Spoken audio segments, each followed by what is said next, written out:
On the education funding part, you know, the University of Montana is having some pretty serious budget issues right now, and I was at a faculty senate meeting a couple of weeks ago where some of the faculty were complaining that the state might be holding a little bit too much money in the rainy day fund and not funding University of Montana maybe as much as they should. You sit on the Board of Regents. What needs to be done to help University of Montana get back to where it needs to be? Yeah, well, and I think that you brought up two questions. One is sort of the ending fund balance, which we could sure talk about, and also university funding. That, you know, it's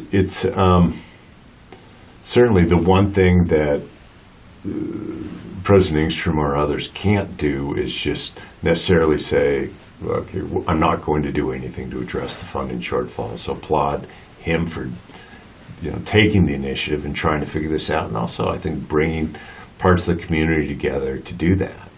And, you know, I'm confident that Board of Regents ultimately, which I'm not a voting member, you know, I'm the head of the Board of Public Education, which is all of them together, and the Commissioner's Office and President Engstrom will turn the corner on this and get it, you know, figure it out as we go forward. Now, at the state level, like we have again, this past session, again froze college tuition. Now, what does that mean? Does that hamstring the overall university system? No, what that actually does is meaning we're bringing more state dollars to the table in lieu of what would happen for tuition increases. So, but that ending fund balance that you talked about, that it wouldn't be appropriate to pull some of that out to help the University of Montana maybe jumpstart its recruiting or do something to help it through this rough patch? I mean, statutorily, that's not money that we can spend without legislative authorization anyway.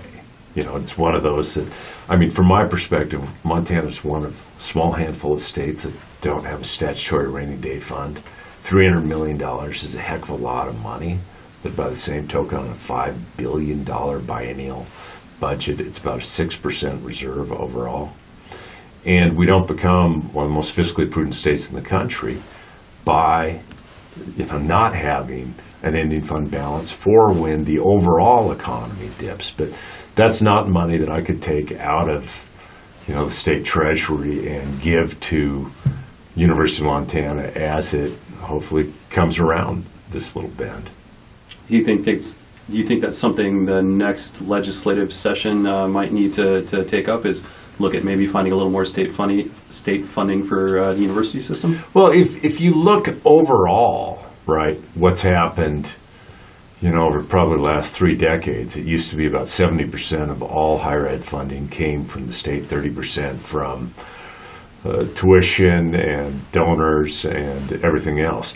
That is almost completely switched. Montana's not unique in that respect.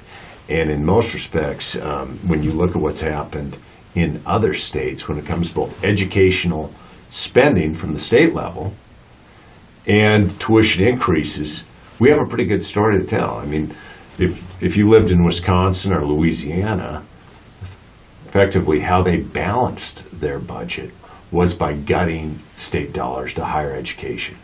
Not, you know, they weren't talking about increasing dollars to it. They actually gutted what they were spending. So I think we should always look at it going forward. I think these are tough budgetary decisions that President Engstrom's been making, but I think he's also been doing it in the right way and saying, can't wait for 2 years, can't wait for 4